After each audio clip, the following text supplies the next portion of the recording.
जरूरत नहीं है। जितना कहा है ना उतना कर। अगर तूने मुझे 5 करोड़ नहीं दिए ना तो तेरा जीना हराम कर दूंगी मैं, समझी बात को? अरे बाबा को लोन चुकाने के लिए बार बार धमकियां मिल रही है। अरे तू है कि पैसों पर नागिन बनकर बैठी है? चल पैसे निकाल जल्दी, चल। नहीं, मैं अपने पैसे नहीं दूंगी। मेरे बाबा ने कहा है कि मुझे किसी भी हालत में किसी को पैसे नहीं देने। तेरे बाप बेटी का बहुत हो गया, समझी बात को? तू निकाल निकाल पैसे। बता पासवर्ड बता।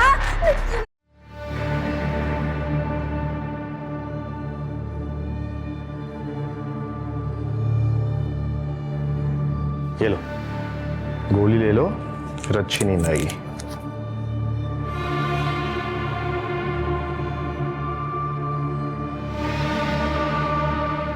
Good night.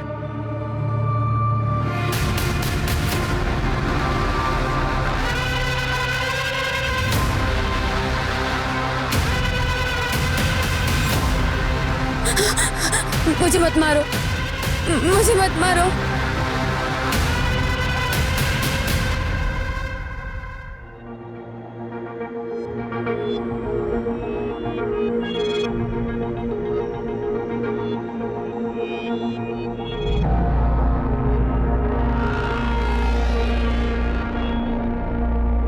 रमेश, रिसॉर्ट खूप चांगला है।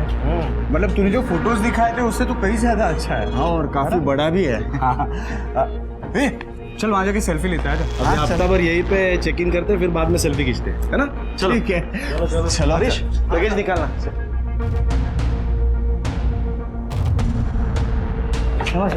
रमेश पाटिल। मस्त है एकदम।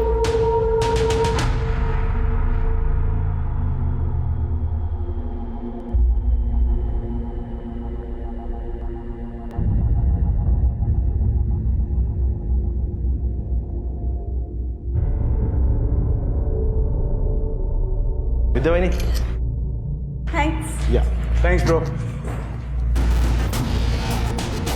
अरे रीना, क्या ढूंढ रही हो? कुछ नहीं, तुम जाओ, मैं आती हूँ। Room number 120। जल्दी आना, लगेज भेज देना।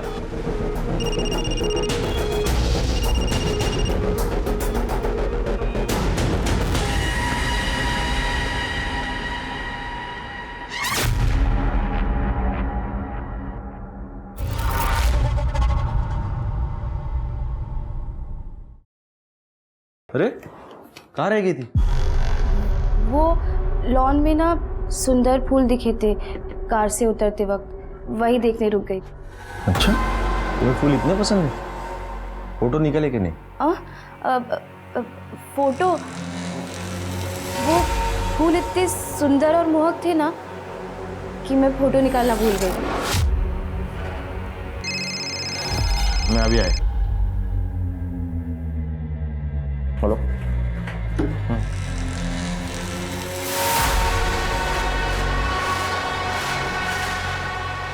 रमेश ने फिर से पूछ लिया तो बाद में जाके देखना पड़ेगा कि सुंदर फूल पाया। बाबा, तुमची बॅग तुमच्या रूम मध्ये पाठवलीस। बाबा, ये आपकी दवाइयाँ। उसके साथ ही भिजवा देती। मैं देखती हूँ बाबा।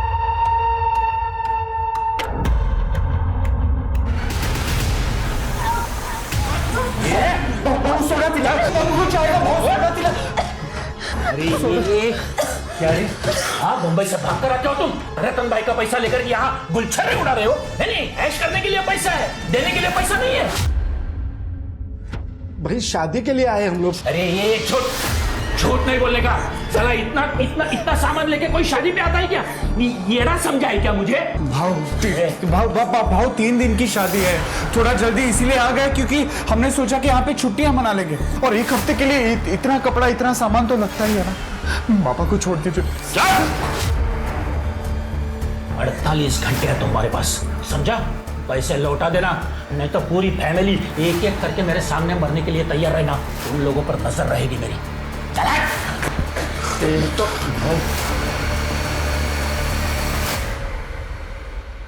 रीना, रीना,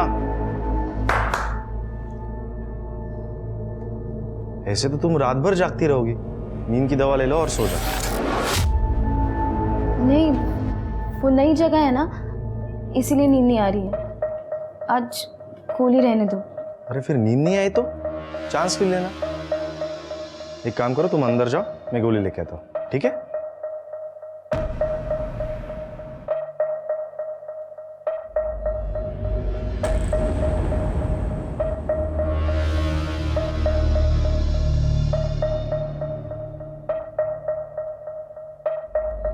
ये लो, गोली ले लो, फिर अच्छी नींद आएगी।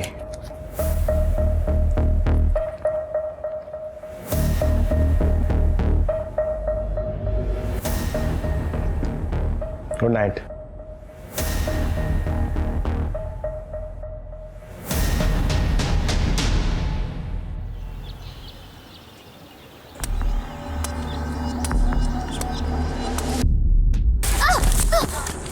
अरे मरती क्यों नहीं है तू? चली जा यहाँ से। पापा किधर जाएगी मैं? तू ही बता। तू पापा है मेरा बेटी। वही तो गलती की मैंने।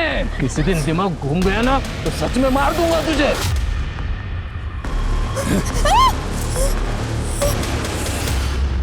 एक दिन के अंदर 50 लाख से 1 करोड़ रुपया कहां से लाएंगे? लेकिन 2 दिन में तो पैसा जमा करना ही पड़ेगा। मैंने उसके बाप से बात की, लेकिन वो टस से मस नहीं हो रहा।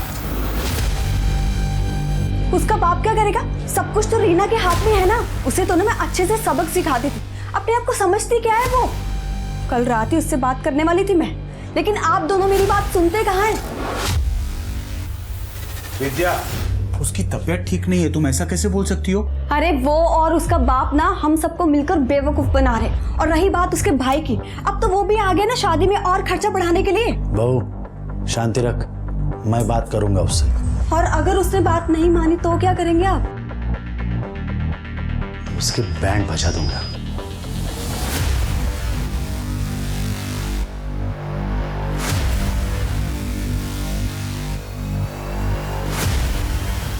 क्या हुआ? कुछ नहीं।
रीना,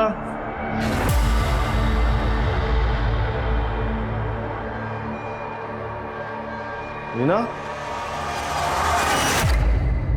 रीना, रीना,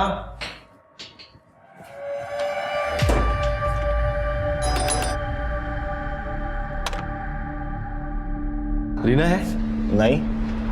प्रकाश दादा, रीना है यहाँ? रीना इतनी सुबह सुबह कहाँ चली गई? वही तो ढूंढ रहे। नहीं बेटा, यहाँ तो नहीं आई। फोन भी नहीं उठा रही है। एक्सक्यूज मी, ये मेरी बीवी रीना, इसको देखा कहीं? भाई साहब आपने इसको देखा? दादा, रमेश, दादा मिली कहीं? कैंटीन में भी देखा, रीना कहीं नहीं है। एक काम करो, आप उधर पीछे देखो, मैं बाहर जाके देखता हूँ। हरीश, रीना मैम को देखा कहीं? नहीं साहब। किधर चली गई है? किसे फोन कर रहे हो? पुलिस का और किसे?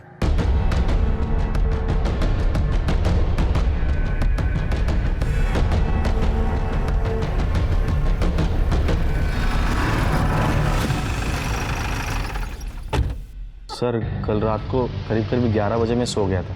फिर सुबह जब 7 बजे नींद खुली तब देखा कि रीना गायब थी। सर, रीना के फ़ोन पे रिंग तो जा रही है लेकिन फ़ोन उठा नहीं रही वो। मोबाइल ऑन है तो ट्रेस करो। सर, इगतपुरी में कोई जानता है उसे? नहीं सर, एक्चुअली हम लोग यहाँ पे एक शादी के लिए आए हैं। सोचा कि कुछ दिन पहले आके फैमिली टाइम एंजॉय कर ले, हॉलीडे। ये चोट? ये वो कल मैं बाथटब में फिसल गया, पैर फिसल गया तो चोट आ गई। पानी था बाथटब में? ऐसे चोट लग सकती है क्या बाथटब में? यकीन कीजिए सर, मेरा ऐसे ही चोट आई सर। ठीक है, आप लोग अपने अपने कमरों में जाइए और वेट कीजिए। हम अपना इन्वेस्टिगेशन शुरू करते हैं और जब तक ये सारी प्रक्रिया चलती है आप लोग रिसोर्ट से बाहर नहीं जा सकते। और अगर रीना का फ़ोन आए तो सबसे पहले आप हमें बताइए। जी सर। शिरके, सीसीटीवी देखते हैं। सर,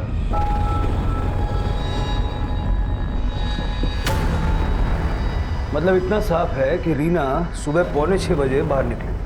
ठीक 10 मिनट बाद ससुर जी क्या करने के लिए बाहर गए? थोड़ा सा और फॉरवर्ड कीजिए उसको। 20 मिनट बाद ससुर जी वापस आ गए लेकिन रीना नहीं आई। सर एक मिनट, करडे का फोन है। हाँ करडे, क्या? ठीक है सर, यहाँ पास में एक जंगल है, वहाँ पे किसी लड़की की डेड बॉडी मिली। चलो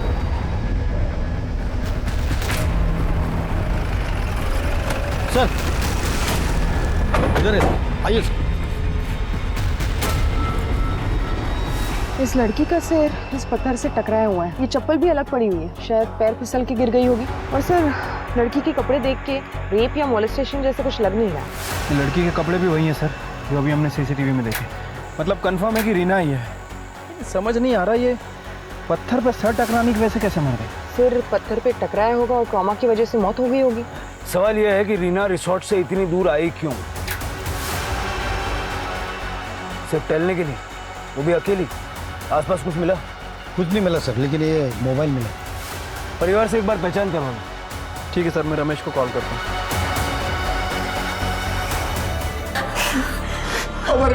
सर, ये मेरी बीवी रीना ही है। रीना के साथ ये कैसे? देखिए, पहली नजर में तो ये एक हादसा लग रहा है लेकिन कुछ कह नहीं सकते। सर प्लीज पता लगाइए मेरे बहन के साथ क्या हुआ है और किसने किया। हम पता लगाएंगे लेकिन जब तक ये इन्वेस्टिगेशन हो नहीं जाती आप लोगों में से कोई रिसोर्ट से बाहर नहीं जा सकता। फिलहाल आप अपने अपने कमरों में जाइए। फिलहाल सारा शक वसंत पाटिल पर जा रहा है कि वही एक था जो रीना के पीछे बाहर निकला था। बात करते हैं उससे, देखें उसके पास कोई एक्सप्लेनेशन है क्या। Right sir. बॉडी को पोस्टमार्टम के लिए भेज दो। सर। हाँ सर, मैं गया था सुबह बाहर। वो तो हम जानते हैं, आप ये बताइए क्यों गए थे? वो रीना और मैं सुबह वॉक के लिए जाने वाले थे, वैसी बात हुई थी रात में। मुंबई में भी ऐसे ही वॉक के लिए जाते थे क्या? नहीं सर। फिर आज वॉक पे जाने की कोई खास वजह है? सर, रीना को मुझसे कुछ ज़रूरी बात करनी थी। कैसी बात? यही सवाल मैंने रात में उससे पूछा तो वो बोली कि मैं सुबह बताऊंगा। फिर सुबह में क्या हुआ? 5:45-6 बजे के बीच में मैं सुबह लॉन पर गया तो वो नहीं थी वहाँ पे, तो मैंने उसे ढूंढा इधर उधर। फिर मैं अपने रूम में वापस आ गया और जब रमेश रूम में आया तब पता चला कि रीना तो गायब। और उसके बाद पता नहीं क्या बात करना चाहती थी वो, लेकिन एक बात जरूर है सर, रमेश बहुत किस्मत वाला है कि उसे रीना जैसी बीवी मिली। हाँ, बहुत अच्छी थी वो, सबके साथ रिस्पेक्ट से बात करती थी और घर के काम काज में भी मदद कर देती थी वो।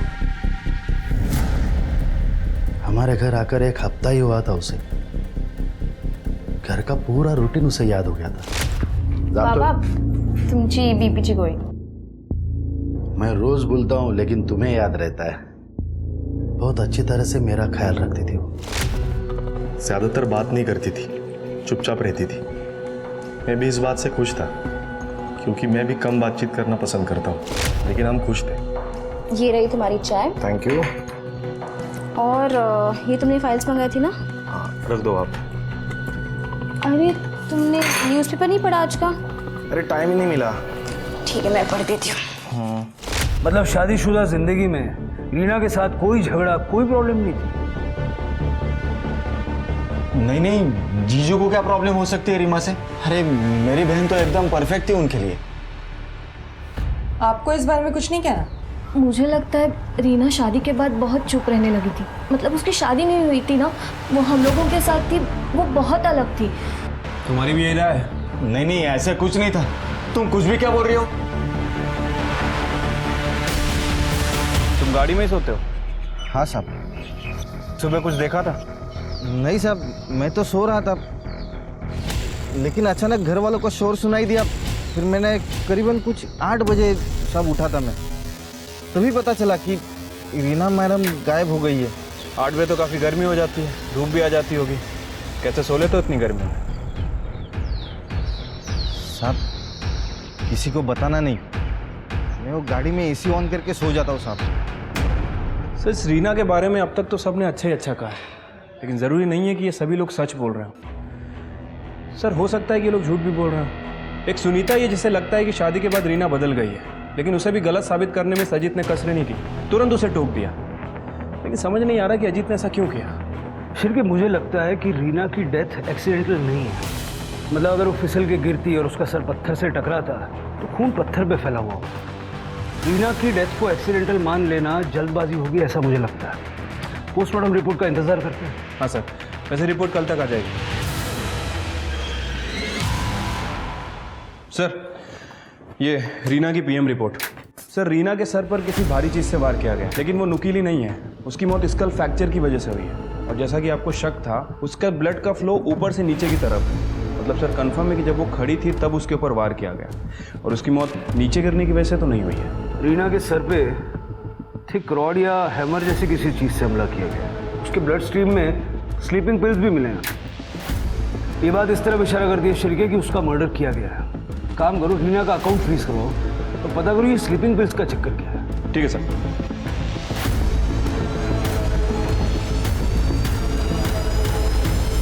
वो रीना इन गोलियों के बिना सो नहीं पाती थी। कितनी गोलियां? रोज एक नींद की गोली काफी टाइम से ले रही थी वो। फिलहाल तो ये वसंत पाटिल ही शक के दायरे में है, क्योंकि रीना के लॉबी से निकलने के बाद उसे ही सबसे पहले देखा गया था।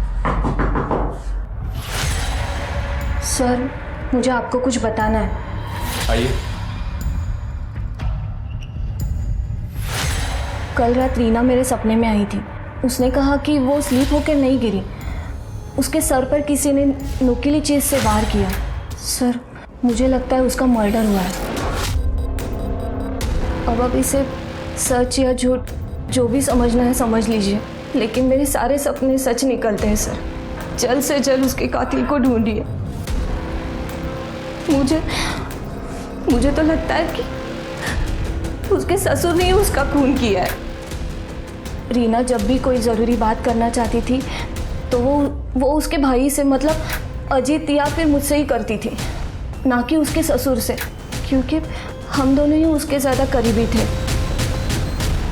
रीना पे किसी ब्लंट ऑब्जेक्ट से हमला हुआ है, ये बात तो सिर्फ हमारे बीच थी। ये स्वाति ने सपने में कैसे देख ली? सर लेकिन अगर स्वाति ने कही हुई बात सच निकली तो क्या पता उसे ऐसे सपने आते हो। मुझे विश्वास ही नहीं है। स्वाति का बैकग्राउंड चेक करो और ये सोचो कि ससुर वसंत पाटिल के अलावा परिवार के किस सदस्य के पास रीना को मारने का मोटिव हो सकता है। सर लेकिन रिसोर्ट का कोई एम्प्लॉय या फिर गेस्ट भी तो हो सकता है। सर रीना का बैंक अकाउंट मैंने फ्रीज करवा दिया है, लेकिन सर उसके बैंक अकाउंट में 5 करोड़ रुपए थे। मतलब रीना अपने परिवार में सबसे ज़्यादा अमीर थी, अपने भाई अजीत से भी ज़्यादा। छिड़के पता लगाओ कि रीना के अकाउंट में इतना सारा पैसा आया कहाँ से। ठीक है स्वाति, रीना का सीढ़ियाँ निकलवाओ फटाफट। सर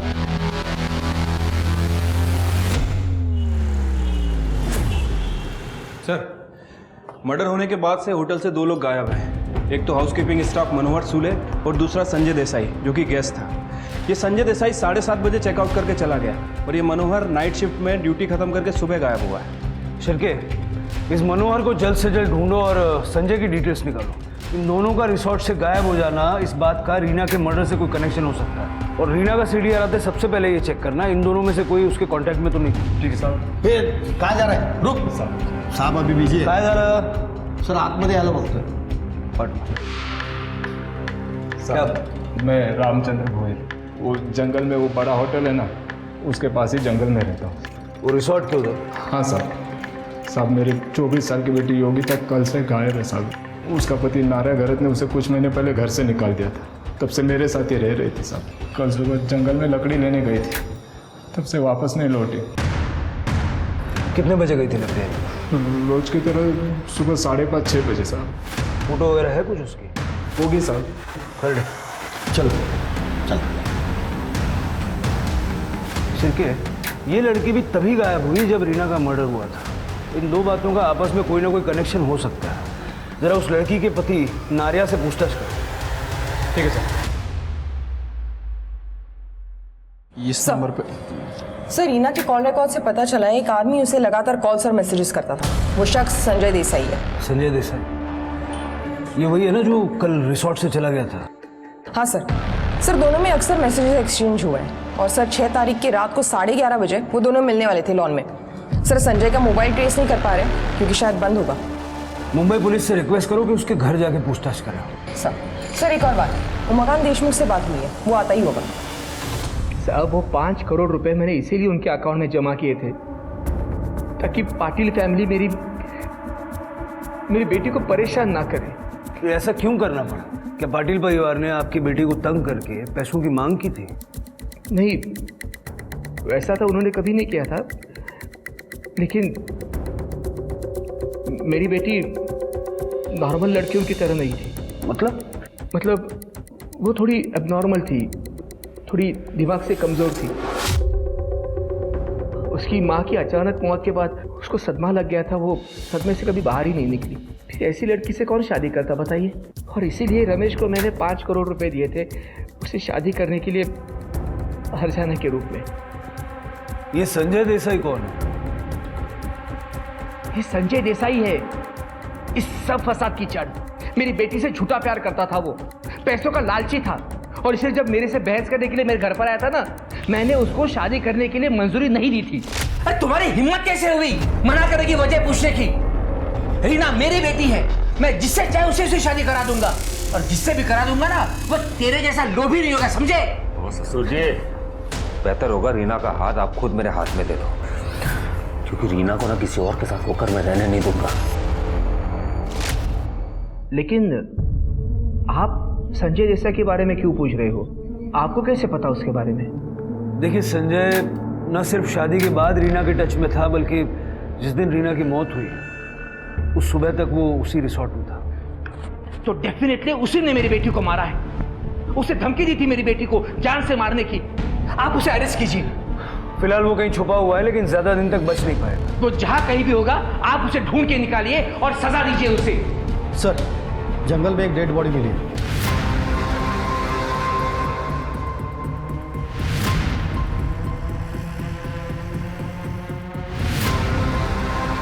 साहब देखो कितनी बेरहमी से मारा है साहब। कर दे जरा संभाल। साहब ये इसका पति लाने का ही काम है साहब, लाने का काम है साहब। रीना को भी इसी तरह सर पे वार करके मारा गया था। सर बॉडी पे मोलेस्टेशन या रेप के कोई साइंस नहीं है? कहीं ऐसा तो नहीं कि योगिता को भी एक दिन पहले ही मार दिया था और रीना ने ये होते हुए देख लिया था? लेकिन सर रीना की बॉडी तो हमें 1 किलोमीटर दूर मिली थी। हो सकता है कि रीना को पहले मारा गया हो और वो होते हुए योगिता ने देख लिया और कातिल योगिता का पीछा करते हुए यहाँ तक आया और योगिता को यहाँ मारा। नारिया का कुछ पता चला? अभी तक तो नहीं सर, लेकिन जल्दी ढूंढ लेंगे। पोस्टमार्टम के लिए भेज दो। सर, होटल स्टाफ मनोहर सुरवे ने पुणे का जो एड्रेस दिया था वो गलत है सर। उसके बैंक डिटेल और पैन कार्ड से पता चला कि वो पेरोल पे भागा हुआ है। काफी सनकी इंसान है सर। इसके पहले भी 2 औरतों के सर फोड़ चुका है। रीना और योगिता पे भी इसी तरह से हमला हुआ था। कहीं इस मनोहर ने तो नहीं मारा? शिरके, अपने खबरियों को बोलो और इस आदमी को जल्दी से जल्दी पकड़ो। ठीक है सर। हेलो, क्या? किसने किया? ठीक है सर। ये रीना के अकाउंट से पैसे ट्रांसफर करने की कोशिश की गई है। किसने? सर वो पता नहीं, क्योंकि अकाउंट फ्रीज था, पैसे ट्रांसफर नहीं हो पाए। लेकिन आईपी एड्रेस वही है जिससे रीना अपना अकाउंट बैलेंस चेक करती थी। मतलब ये पाटिल परिवार में से किसी का काम है?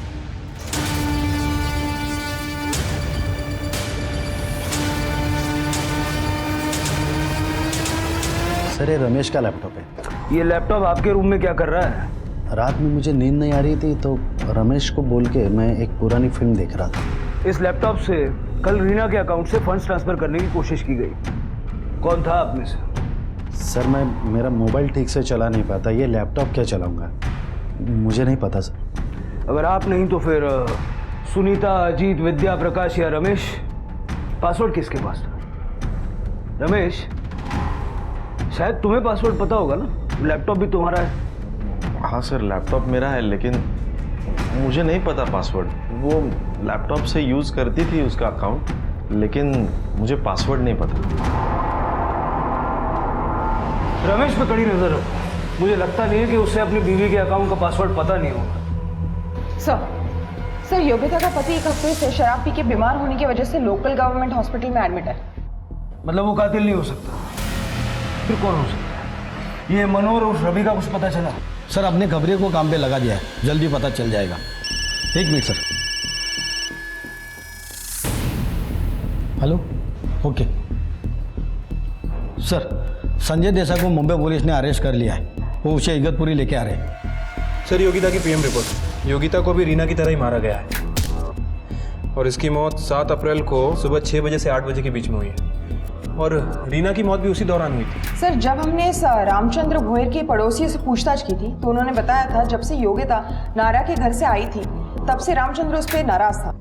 सर योगिता को खुद पे बोझ बता के वो आए दिन उस पर गाली गलौज करके मारपीट करता था। हमारे सामने रो रो के अपने आप को अच्छा बाप बताने की कोशिश कर रहा था। कहीं उसी ने तो नहीं मारा? मुझे मत मारो। हो सकता है रीना ने उसे देख लिया हो और उसने रीना को भी मौत के घाट उतार दिया।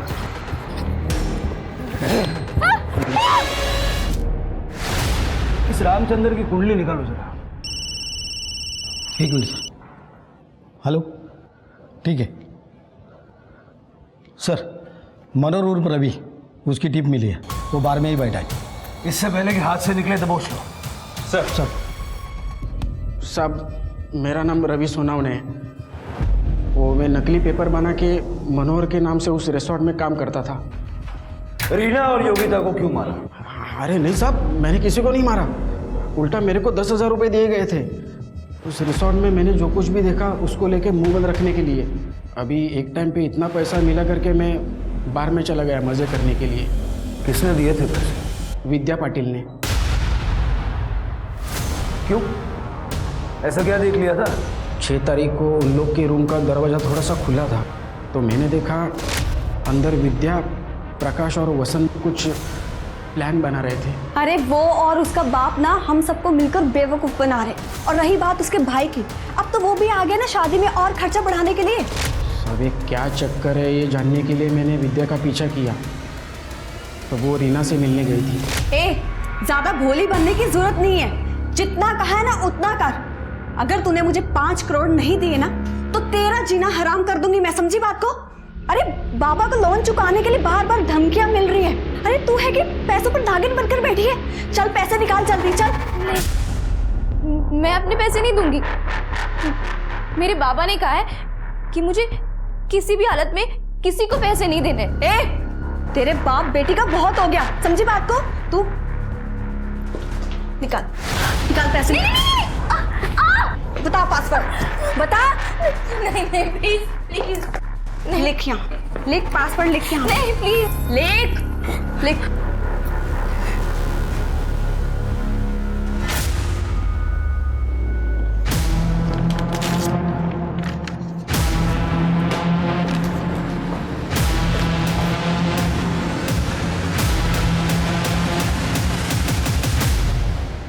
हाँ सर, मैंने रीना से ज़बरदस्ती पासवर्ड लिया था, लेकिन अपनी फैमिली की जान बचाने के लिए। आप ही बताइए सर, पैसे क्या जान से बढ़कर थे?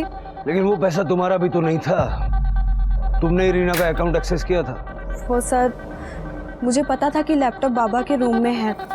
बाबा जैसे ही नहाने के लिए गए तो मैं उनके रूम में गई और फंड ट्रांसफ़र करने की कोशिश की, लेकिन सच में सर, पासवर्ड जैसे ही लॉगिन किया वो अटक गया था और मैं वहाँ से गुस्से में निकल गई थी। सच क्या है तो जल्दी पता लग जाएगा, लेकिन एक बात याद रखना, तुम पे शक बढ़ गया है। जाओ। सर, रमेश के कॉल डिटेल्स चेक किए हैं सर। पता चला है कि वो किसी चेतना वैद्य नाम की लड़की से कांटेक्ट में था। ये चेतना वैद्य उस दिन मुंबई से निकली है जिस दिन पाटिल फैमिली यहाँ इगतपुरी पहुंची, लेकिन अभी तक वापस मुंबई नहीं लौटी है। फ़ोन कर रहा हूँ लेकिन इसका फ़ोन बंद है। स्वाति, चेतना का मोबाइल ट्रेस करो। सर हाँ, वो चेतना वैद्य हमारी क्लाइंट है सर, लेकिन मुझे नहीं पता वो मुंबई से उस दिन कहाँ चली गई और क्यों। ये इत्तेफाक भी हो सकता है सर कि उसी दिन वो कहीं गई। शिरके, ये रमेश कुछ नर्वस लग रहा था, चेतना की लोकेशन निकालो तुरंत। ठीक है सर। सर, रीना फिर से मेरे सपने में आई थी, बहुत रो रही थी।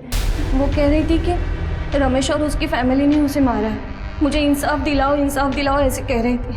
तू जब इतना बताया तो ये भी बताया होगा कि उसे किसने मारा, उसके पैसे ट्रांसफ़र करने की कोशिश किसने की, बता दो, इन्वेस्टिगेशन में हेल्प हो जाएगी। जहाँ तक मुझे याद है उसने कहा था रमेश उसके पास पैसों की मांग करता था, उसी ने पैसे ट्रांसफ़र करने की कोशिश की होगी। मुझे भी एक सपना आया कि तुम्हें झूठ बोलकर इन्वेस्टिगेशन को गुमराह करने के जुर्म में अरेस्ट कर लिया गया। अब देखो ये सपना सच हो रहा है। स्वाति, अरेस्ट कर लो इसे। नहीं सर, नहीं सर, मैं मानती हूँ कि मैंने सपने वाली बात झूठी कही। मैंने चुप कर आप लोगों की बात सुन ली थी कि रीना की मौत कैसे हुई है। फिर कि मुझे लगता है कि रीना की डेथ एक्सीडेंटल नहीं है। मतलब अगर वो फिसल के गिरती और उसका सर पत्थर से टकराता तो खून पत्थर पे फैला हुआ होता, लेकिन हमने देखा कि खून उसके चेहरे और गर्दन पे फैला हुआ था। पोस्टमार्टम रिपोर्ट का इंतजार करते हैं। ऐसा तुमने क्यों किया? मेरे पति अजित फाइनेंशियल प्रॉब्लम में है, वो किसी से कभी कुछ नहीं मांगेंगे, मैं जानती हूँ। जब मेरे ससुर ने रीना के अकाउंट में 5 करोड़ रुपए डाले और उन्हें कुछ नहीं दिया, इसलिए मैंने सोचा कि मैं ऐसा कुछ करूँगी कि वो 5 करोड़ रुपए अजित के पास आ जाए। तुमने अभी जो कुछ बताया है तुम्हें और तुम्हारे पति को सस्पेक्ट बनाने के लिए काफी है। सर, रमेश की गर्लफ्रेंड चेतना वैद्य पैराडाइज रिसोर्ट में ही रुकी हुई है। क्या?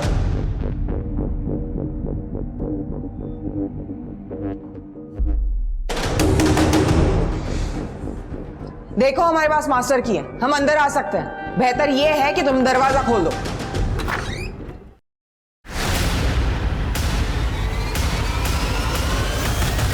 रीना से शादी के पहले से ही मैं रमेश की गर्लफ्रेंड हूँ। शादी के बाद भी हमने चालाकी से अपना अफेयर चालू रखा, इसलिए हमने डिसाइड किया था कि मैं भी यहाँ रूम लेकर रहूँगी ताकि हम आसानी से मिल सके। अगर तुम और रमेश एक दूसरे से प्यार करते थे तो रमेश ने रीना से शादी क्यों की? रीना से मेरी ज़बरदस्ती शादी हुई थी। वो 5 करोड़ का दहेज था, जिस दहेज को हम छू भी नहीं सकते थे। एक्चुअली साहब वो 1 साल से मेरे ऊपर बहुत बड़ा खर्चा था। उसमें ये उमाकांत ने 5 करोड़ का ऑफर दिया और वो ऊपर से 1 करोड़ और देने वाला था, तो मैंने चेतना को भुलाकर रीना से शादी करने के लिए रमेश को मना लिया। और तुम मान गए? सर, फाइनेंशियल सिचुएशन ही ऐसी थी, मुझे मानना ही पड़ा। मुझे लगा था कि ये शादी के बावजूद मैं चेतना से रिश्ता ख़त्म नहीं करूँगा, लेकिन जल्दी ही समझ में आ गया कि मैं और चेतना एक दूसरे के बिना नहीं रह सकते। इसलिए मैंने एक प्लान बनाया। मैंने चेतना को यहाँ बुलाया ताकि इस शादी के दौरान हम लोग यहाँ से भाग सकें। या फिर रीना के पैसे हथिया के उसे मारने का प्लान था तुम्हारा? वैसे भी रीना के मरने के बाद चेतना तो मिल ही जाती तुम्हें। नहीं सर, मैंने ऐसा कुछ नहीं किया सर, उल्टा मुझ पर ही हमला हुआ था। आई एम सॉरी सर, मैंने उस दिन झूठ बोला था आपसे। ये निशान बाथ टब से नहीं आए, मुझ पर हमला हुआ था। हमें क्या पता आपको चोट कैसे लगी, कहाँ लगी। हो सकता है फिर से कोई कहानी बना रहे होगे। वैसे भी लॉबी का फुटेज हमने चेक किया था, वहाँ ऐसा कुछ हुआ नहीं था। नहीं सर, वो पीछे वाली लॉबी, वहाँ ऊपर काम भी चल रहा है, शायद वहाँ पे सीसीटीवी नहीं है। सर लगता है आपको सच बताने का समय आ गया। दादा, रमेश छुपाने से कोई फायदा नहीं है। सर रीना स्लीपिंग पिल्स लेती थी। उस दिन रमेश को लगा कि रीना स्लीपिंग पिल्स लेके सो गई है, इसलिए भाई साहब बाहर निकले।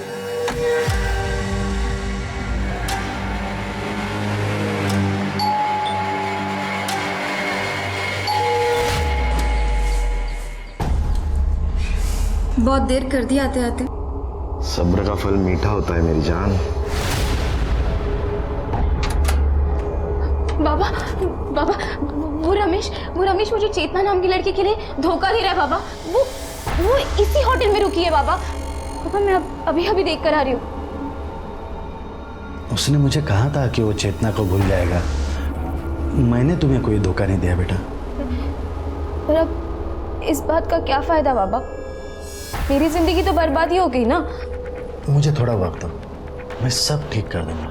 लेकिन अब तुम तुम्हारे कमरे में जाओ, सुबह 5:45 बजे लॉन पर आ जाओ, वॉक करते करते बात करेंगे। सर पे जैसे तय हुआ था वैसे ही मैंने किया।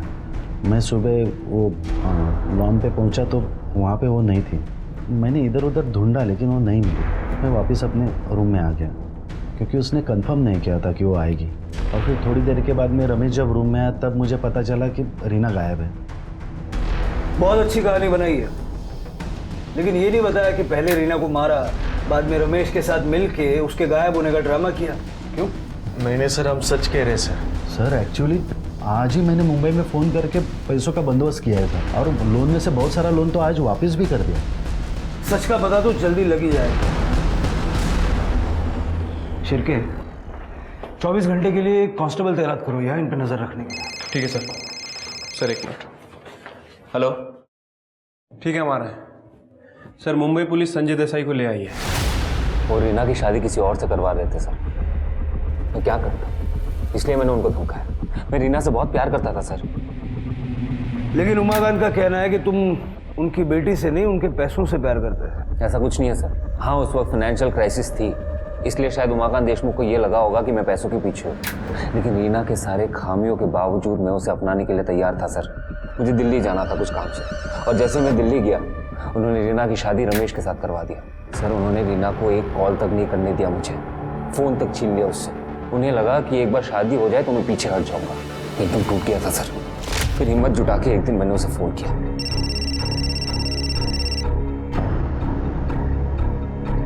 संजय, तुम क्यों मुझे बार बार फ़ोन करते रहते हो? मैंने कहा ना, हमारे बीच जो कुछ भी था अब सब खत्म हो गया। तुम बस एक बार ये कह दो कि तुम मुझसे प्यार नहीं करती। संजय, मेरी ज़िंदगी ऑलरेडी बर्बाद हो चुकी है। प्लीज़ तुम इसे और बर्बाद मत करो। कुछ बर्बाद नहीं हुआ है। देखो, हम लोग एक नई शुरुआत कर सकते हैं। मैंने ऐसे किया ना तो बाबा मुझे जान से मार देंगे। अरे किसी और से शादी करवा के उन्होंने तुम्हें पहले ही मार दिया रीना। मैं तुम्हें बहुत खुश रख सकता हूँ, मुझसे शादी कर लो। फिर हमारी बातचीत शुरू हो गई। एक दिन मुझे पता चला कि पाटिल फैमिली इकतपुरी जा रही है किसी फैमिली फ्रेंड के डेस्टिनेशन वेडिंग के लिए। और पीछे पीछे तुम भी इकतपुरी पहुंच गए? पीछे पीछे नहीं सर, मैं पहले पहुंच गया था। और जैसे रीना आई मैंने उसे देख लिया और तुरंत फ़ोन किया उसे। उसने पहले सबको अपने अपने कमरे में भेजा, फिर वो मुझसे मिलने आई। संजय, तुम लोग क्या कर रहे हो? तुम होश में तो हो ना? होश ही तो नहीं है ना। अगर किसी ने तुम्हें यहाँ देख लिया ना तो बहुत बड़ी प्रॉब्लम हो जाएगी।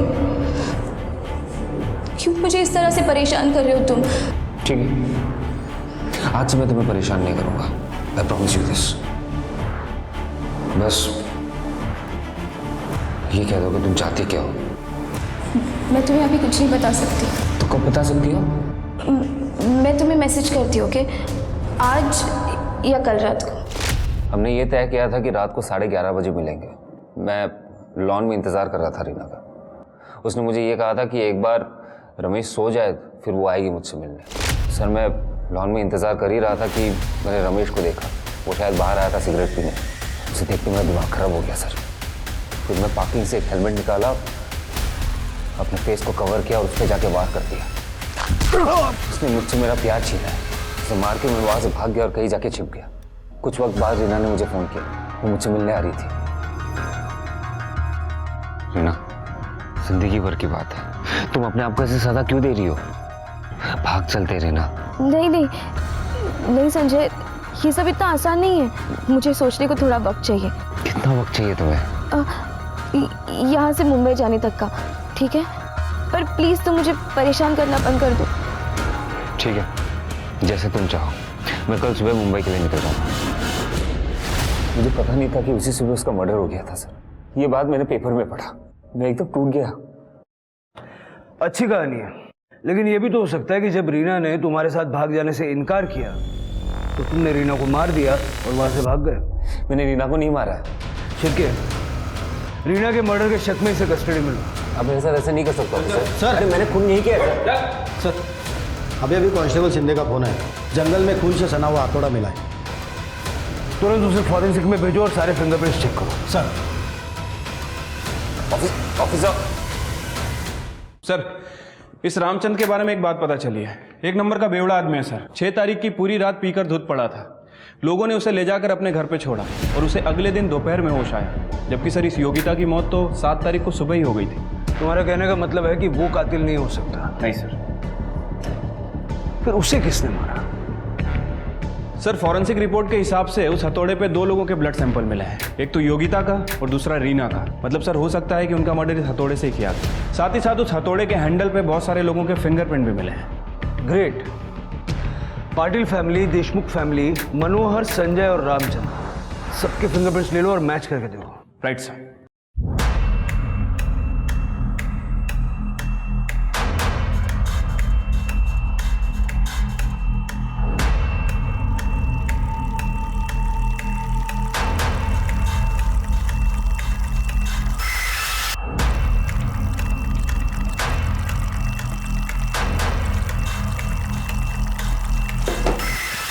यहाँ से कोई हथौड़ा गायब हुआ है क्या?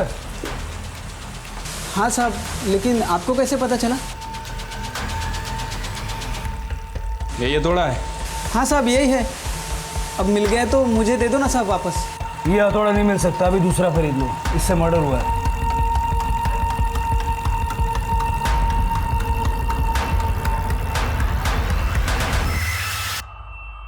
तेरे फिंगरप्रिंट्स उन फिंगरप्रिंट्स से मैच हो गए जो हमें हथौड़े पे मिले थे। अब बता, रीना और योगिता को क्यों मारा? सर मैंने कुछ नहीं किया सर। सर सच में आपको कुछ गलतफहमी हो रही है सर। जब मैं कारपेंटर से बात कर रहा था उस वक्त तू भी वहां छुप के हमें देख रहा था।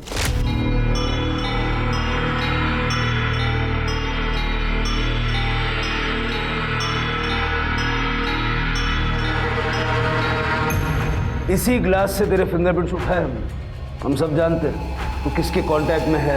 तेरे मोबाइल के मैसेजेस भी देखे हमने। अब सारा सच बोल दे, नहीं तो गले में हाथ डाल के बुलवाएंगे।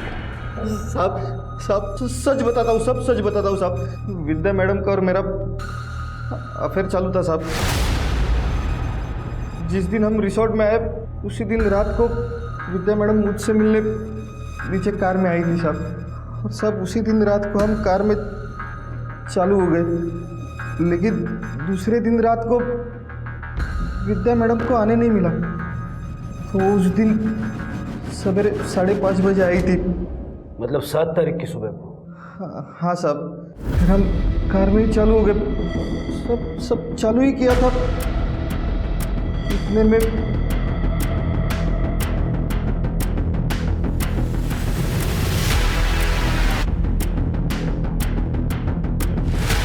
रीना ने तो हमें देख लिया। अब क्या होगा? आप क्या करेंगे? जाओ जल्दी उससे जाकर रोको, वरना मेरी जिंदगी बर्बाद हो जाएगी। जाओ।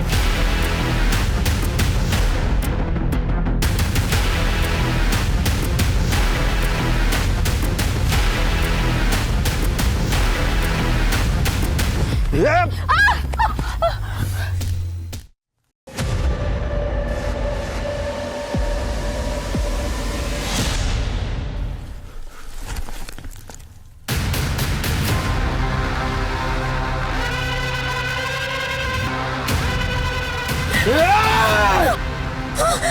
मत मारो। फिर मैं रिसोर्ट आकर विद्या मैडम को सब कुछ बता दिया। और ये बात हमें बाद में पता चली कि रीना बाबा के साथ वॉक करने के लिए अपने रूम से बाहर निकली थी और उसी दौरान उसने हम दोनों को एक साथ में गाड़ी में देख लिया था। और ये बात हम किसी और को कैसे पता चलने देते? सीसीटीवी फुटेज में कहीं नजर नहीं आई तुम्हें। मैं जिस दिन रिसोर्ट आई मैंने उसी दिन पता कर लिया था कि रिसोर्ट के पीछे वाले रास्ते में कोई सीसीटीवी नहीं है। अपनी हवस के चक्कर में तुमने 2 लड़कियों की जिंदगियां छीन ली।